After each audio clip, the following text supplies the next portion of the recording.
Welcome back to Your Career Podcast. If you ever feel stuck in your career or you need a little clarity in order to manage your career moving forward, or you're looking for a new job, visit janejacksoncoach.com. I've plenty of free downloads for you and a lot of career management support that will help to set you well on your way.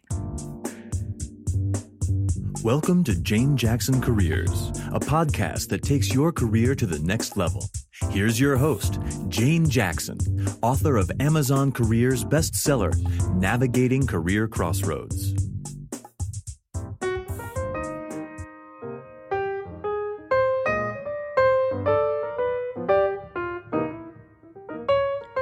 Well, hello. Now, this is a very special episode because in 2 days' time, on the 7th of November in Sydney, Australia, the LinkedIn Ninja Down Under, Gillian Bullock, and I will co-host our 9th LinkedIn Local Sydney event with our panel of LinkedIn experts to raise funds to help our drought-stricken farmers in New South Wales. The event will be held at Stone and Chalk in the Sydney Central Business District, and we hope that you will support us on this important cause. Now, you can find us if you look for LinkedIn Local Sydney on eventbrite.com. Now, today I am delighted to introduce to you one of the co-founders of the LinkedIn Local movement, because together with Anna McAfee from Coffs Harbour, Ryan Troll from Washington, and Manu Goswami from New York, Alex has founded this amazing connecting, networking in a authentic environment movement. Now, this is a not-for-profit LinkedIn Local movement, and it sparked events in over 60 countries and over 360 cities around the globe within only 12 months.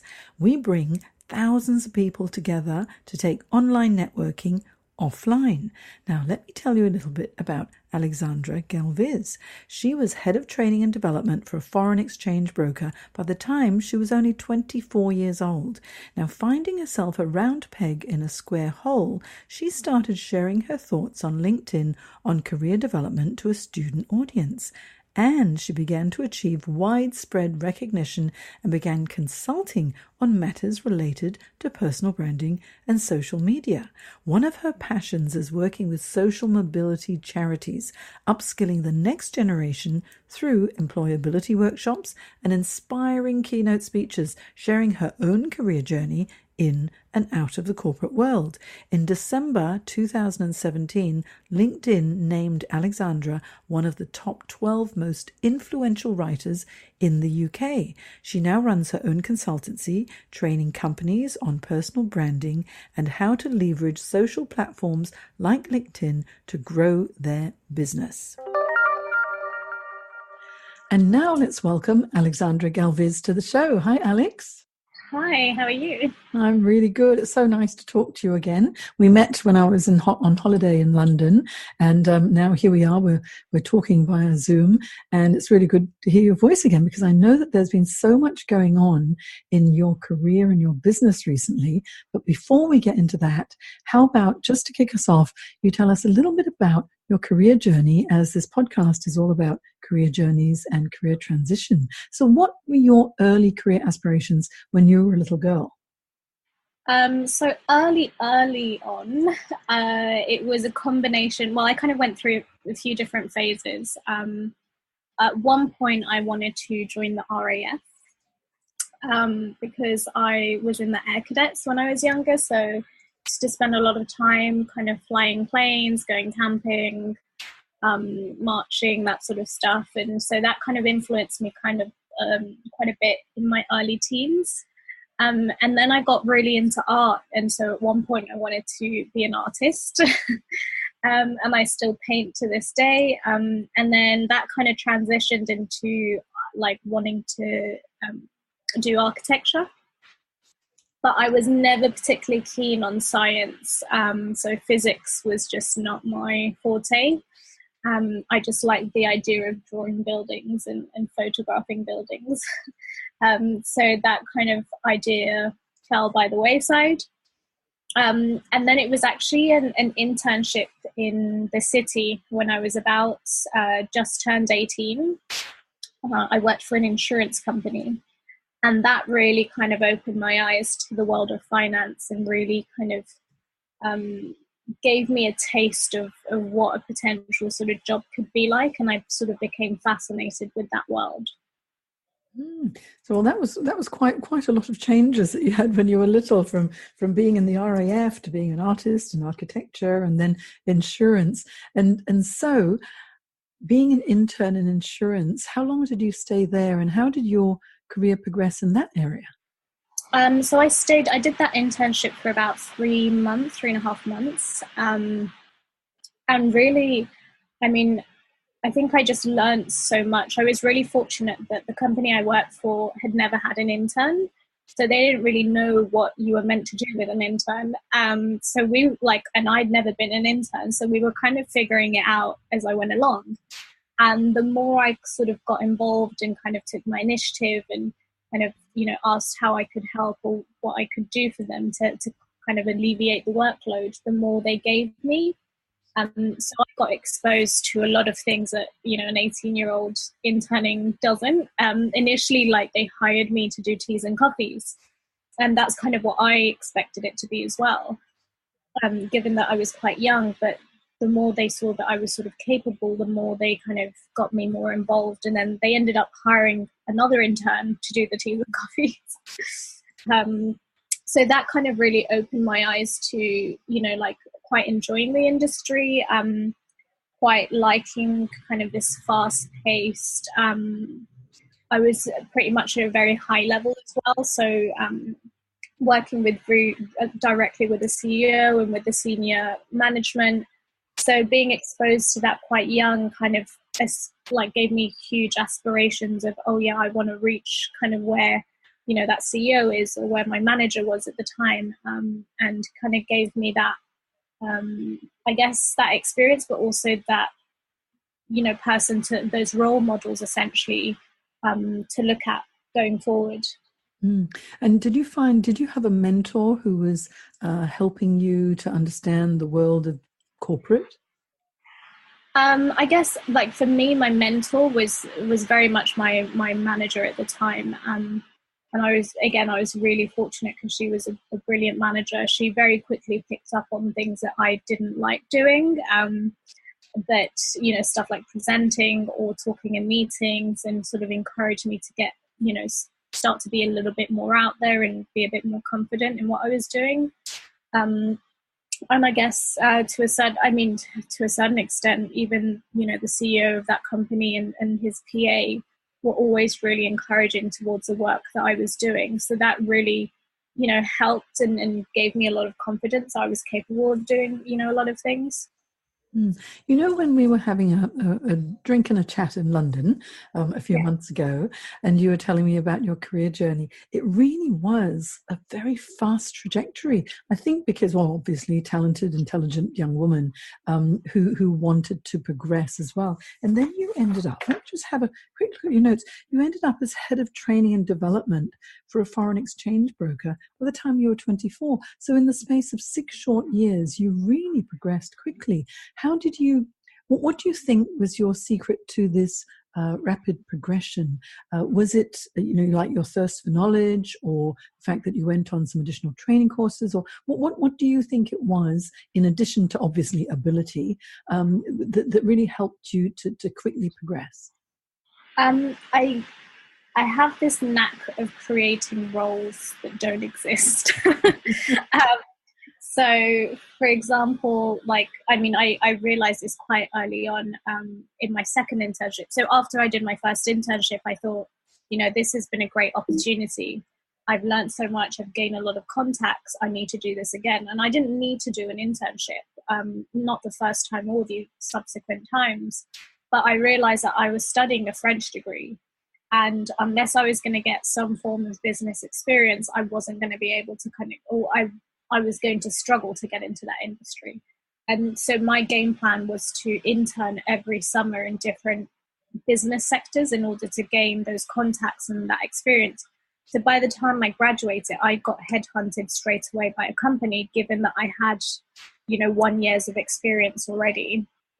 And in that first company, I stayed there for about a year and then kind of got itchy feet of like, I need more, I need to do more, and saw the opportunity to create a broader role for myself. And, you know, being quite open and frank with my boss, we kind of managed to do that. And I got promoted after a year. And that kind of same thing happened in my second internship, where I wasn't particularly happy with what I was doing. So again, open communication with my manager. This isn't what I came here to do. It's not, I feel like I'm wasting my time. And then again, they moved me into a different, sector of the internship. So I think for me, it was that communication and relationship I had with my managers, I think has obviously led me to kind of go down those paths. And I just genuinely think like emotional intelligence and relationship and people skills are really important. And that's kind of what I think that where it's come from, because academically I probably wasn't the brightest person. Like people always are quite surprised that I wasn't that, A student. And I think that IQ and EQ are completely different things. And whilst my IQ is not very high, my EQ is pretty high. So I think that has a lot to do with it. And with the changing world of work these days as well, emotional intelligence is so important, because it's all to do with the relationship development. As AI starts to take over and we can automate so many roles now that are more repetitive, we need to have people who will always be able to communicate well and take initiative, which is obviously what you did. You took initiative, you communicated clearly, you let people know, hey, I spot a gap here and I can fill it. And it's almost like, putting your hand up for something. Whereas too many people, I think, wait for opportunity to knock. It sounds like you take the bull by the horns and think, okay, hey, I'm going to create my own opportunities. Yeah, definitely. And I mean, I think the same thing sort of went for pay rises as well. Like I know that that's quite a taboo topic to speak of, but I mean, I climbed up salary-wise really quickly because I always asked, and I always pushed sort of past that boundary of, is that too much or too little? And it's like, well, what's the worst that can happen? They'll say no. And every time I got a yes. So I think it's a question of like having the kind of courage to just like own it and own your skills and your qualities and what you bring to the table, and be able to also physically show, this is what I bring and this is what I think I'm worth. That's such a good point, because there are so many articles that actually right now seems to be trending that women are not stepping up and really owning what they can actually do. And one of the things that typically a lot of women don't do is ask for what they're worth. And they tend to accept what people give them. Whereas you've turned that on its head to say, hey, this is what I can do. Let's negotiate. And I think it would be such a good thing, because I love negotiation. It's just fun. Right? Yeah. You never know. If you don't ask, you don't get, do you? Whereas if you do ask, it's surprising how many people actually say yes. And so I think that's going to be inspiring to a lot of women who have thought, oh, I'm afraid to ask for anything in case the answer is no. But to be quite honest, if the answer is no, well, you just reframe it and you can ask again a little bit later on, yes? Exactly. Yeah. Completely agree. Now, you got to the stage in your career where you decided to take a little bit of a break to focus on your values, your passions, and your skills, right? And that's the time when you started to write on LinkedIn and publish articles on LinkedIn. And that has led to all sorts of interesting things. So can you tell us that story, Alex? Yeah, so I was in this role of head of training and development by the time I was 24, and for a very long time, since I was 18, since that story of that first internship, I'd sort of aspired to get into that kind of position.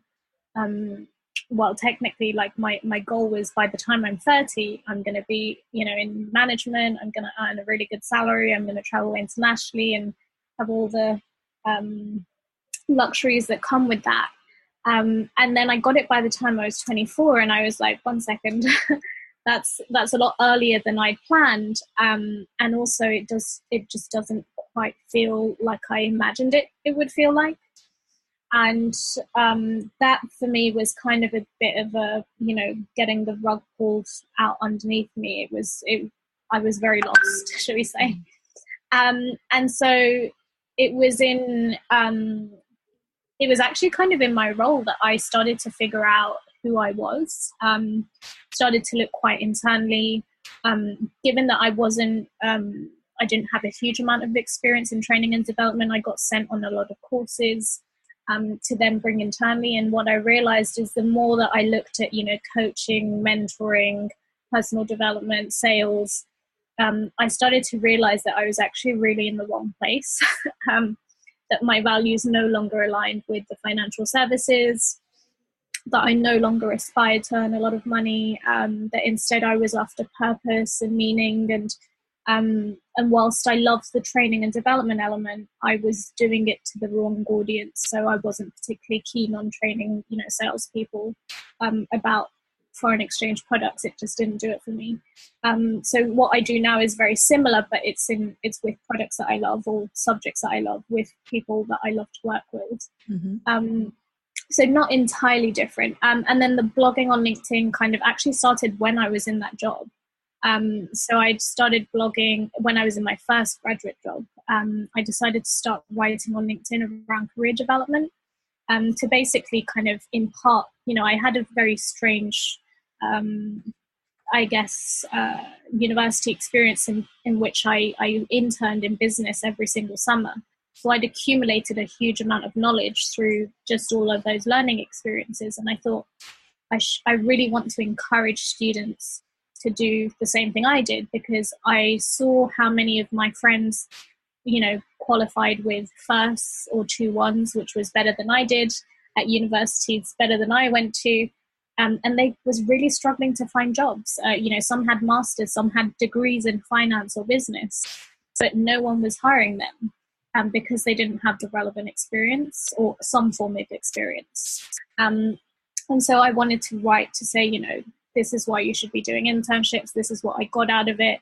And slowly I started to build like a student audience on there. And so by the time I left my corporate job, conversations had really changed. I was talking a lot more around employee engagement, personal development, all sorts of, sort of HRE business topics. And I decided to leave my job in February of last year. Once I'd kind of figured out, okay, I no longer want to be here. It wasn't very planned.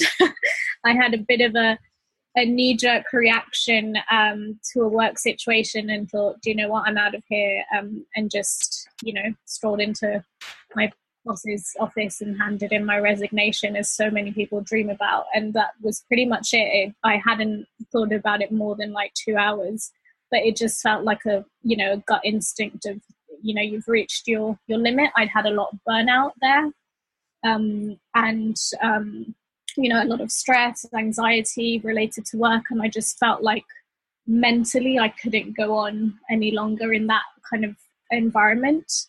And so I decided to take 6 weeks out and went to India, Nepal, and Sri Lanka. And it was a bit of a running joke that people were like, oh, are you going to find yourself? And I was just thinking, no, I did all of that work for the last year and a half. I'd gone to all the personal development seminars, workshops, you name it. So I knew who I was. I knew what was important to me, what my values were, what my passions were, what I wanted to do. But it was more so that I just needed to get away from the city and get away from that environment and kind of realign myself to that, truthfully. What an interesting time. And then what's so interesting is that in December that year, 2017, you were named as the top voice, the top 12 most influential writers in the UK. Yes, on LinkedIn. Yeah, that happened in December. So that was a really nice, lovely thing to happen, given that I'd been writing there for about almost 2.5 years at the time. Mm-hmm. And, for me, what was incredible was that the other people on the list, you had Theo Paphitis, which is known as one of the Dragon's Den dragons, and then you had a director from McKinsey, and all these like very high profile or very senior people, and then you have like little old me. And I thought that was really nice because it was, a change in conversation. I think on LinkedIn we see so much of business articles and business advice, etc. And I was writing the complete opposite. I was talking about mental health in the workplace. I was talking about bullying. I was talking about the broken education system we have, like all things that we don't tend to talk about or are a little bit taboo in the corporate world. Like these were the conversations I started, and to have kind of been named that purely based on like the statistics and engagement, etc. Like that was nice, because I think that it was just important for people to start having these conversations. Yeah, being nominated Top Voice 2017 on LinkedIn is a fabulous achievement. But also, I think it's like you are the voice of the millennials now in the workforce, having experienced the ups and downs as well. And like you're known as Authentic Alex. So basically everything you write about is authentic and it comes from the heart. And now, earlier on that year, you linked up with a lady in Coffs Harbour, Anna McAfee, and became a co-founder of LinkedIn Local, which is, LinkedIn Local Sydney. I co-host them with Gillian Bullock here in Sydney, but you're the actual co-founder together with Anna and Manu and Ryan as the original founders of LinkedIn Local, which has become a global phenomenon. Yes, I mean, when we got started, I think we had no idea what we'd gotten ourselves into. It's just been such a whirlwind over the past year, and it's been amazing to watch. I was connected with Anna, and she was actually following some of my content, and I was following some of hers, and saw her post about, wanting to meet up with her connections, taking them offline and hashtagging it LinkedIn Local. And at the time I was doing something very similar, but on a one-to-one basis. And I hashtagged it virtual to reality, where I was taking my connections offline and going for a coffee or for a lunch. And at the time it wasn't really a done thing. And then slowly, like once I saw Anna's post, I kind of reached out to her and I said, what is it that you're trying to do? It sounds very similar to what I've been doing. And so we got on a call, and obviously got on a call with Manu in New York and Eric in Brussels. And we started talking about what could we do, and how it could work, and what was the intention. And then we all did one at the same time in June last year, and then fed back to each other what worked, what didn't.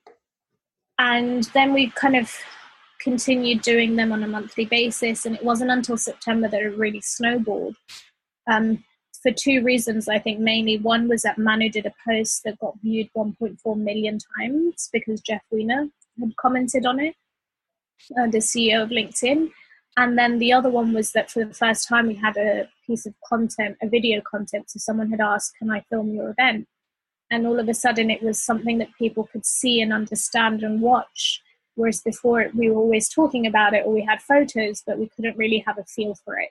And people were slightly confused. They're like, is it just a networking thing?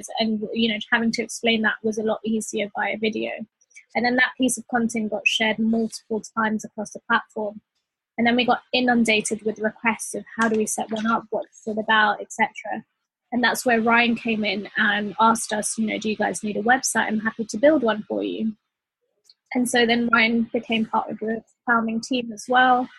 We got the website up and running. Then we started onboarding people. And, ever since it's just grown tremendously. We're now in over 60 countries. We are in over 360 cities. And I believe we now have over 600 hosts around the world, which is just insane. It's amazing how very, very quickly it's grown, because Gillian and I had our first LinkedIn Local Sydney event in November 2017, and that's just grown exponentially already. And now in Australia, not only Coffs Harbour, which is the place where it all started, it's now in Sydney and Brisbane and Perth and Adelaide and all these other places in between as well. And the same in America and across Europe. And it's just amazing because there are so many posts about, LinkedIn Local Marseille.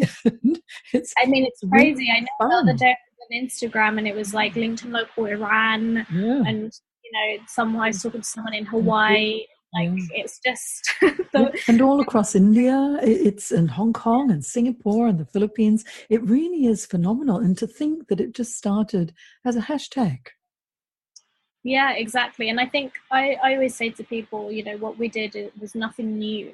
I think it just came at the right time, with the right, environment, because I think, there's a lot of discussion right now about how technology and social media is separating us and how people are disconnected and feeling lonely. And this was doing the opposite. It was using social media and technology to bring people together offline and create those meaningful connections again. And I think that, if it wasn't important to people, if it wasn't fruitful for people, like people would stop going or people would stop posting.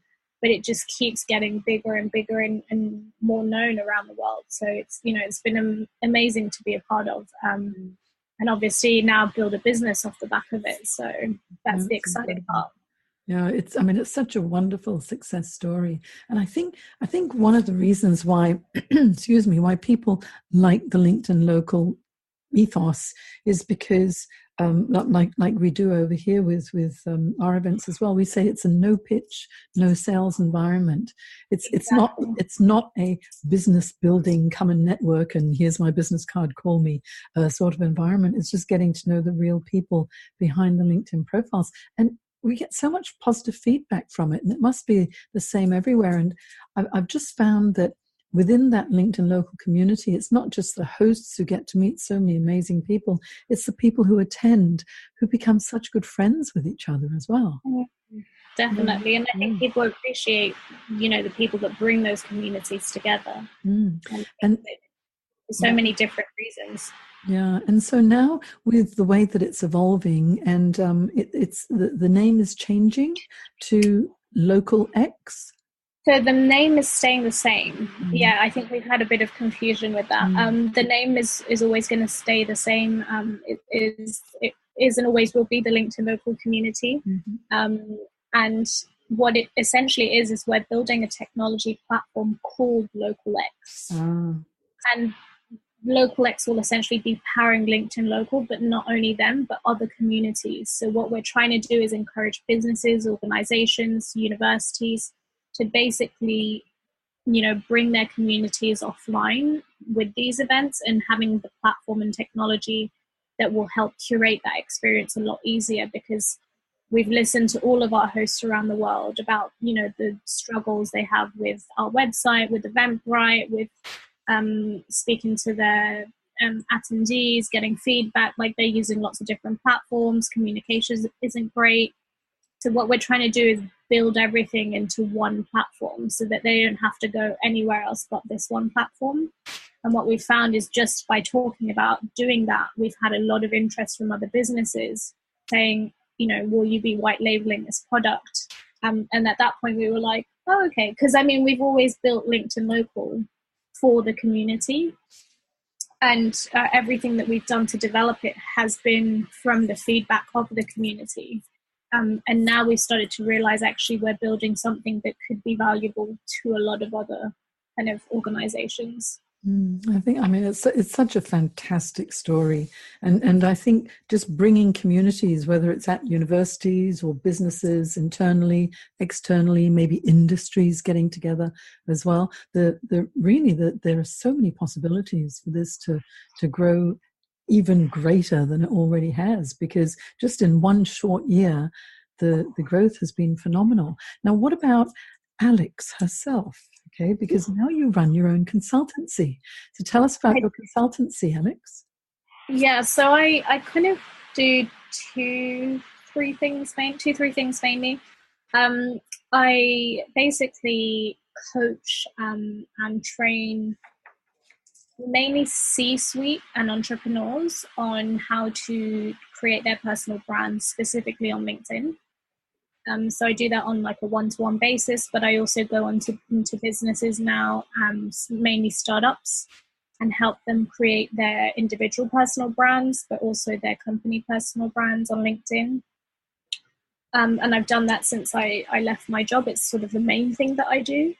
And the other thing that I do is graduate development. So I go to quite big corporates like Deloitte, Shell, and help them with their training and development for their graduates. So they bring me in more as a sort of influencer to deliver someone a bit more relatable, to deliver things around soft skills, personal development, personal branding, networking, confidence building, all those sort of skills.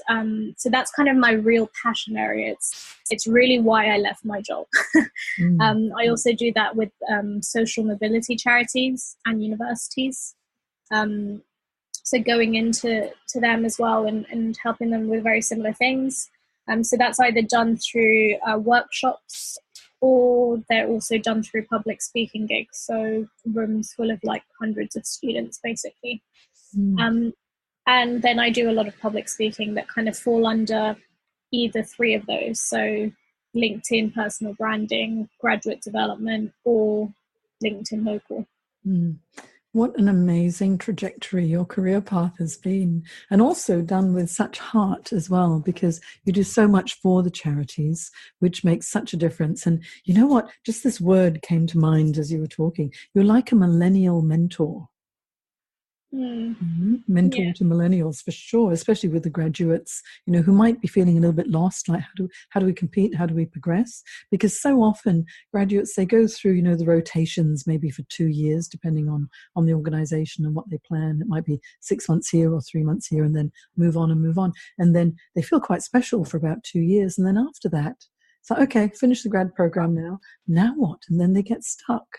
And so having someone like you to help them with their soft skills so that they are able to negotiate or create a role for themselves, it's really just to do with confidence building as well. So great job. So what's your business called? Do you trade under your own name, or is there Authentic Alex? Okay, fantastic. Well, I think everyone needs to watch out for Authentic Alex, because you're a force to be reckoned with, and it was so much fun meeting you in London and now interviewing you on the podcast. Fantastic. And so it's early in the morning, early-ish in London, and it's about 9 o'clock at night in Sydney. So I'm really glad that we were able to link up. And so if someone wants to find you, obviously all they need to do is to look for Authentic Alex on LinkedIn. But is there a website you would like to direct people to? Yeah, it's www.authenticalex.com. And what about your social media handles on Instagram and Twitter? Instagram, it's @theauthenticalex. Okay. And what I'll do, Alex, is I'll have this in my show notes on janejacksoncoach.com, so people can come listen to the podcast and click through and visit and find more about you there as well. So I appreciate your time. Thanks so much, Alex. It's been such a pleasure talking to you. Thanks for having me, Jane. Talk to you again soon.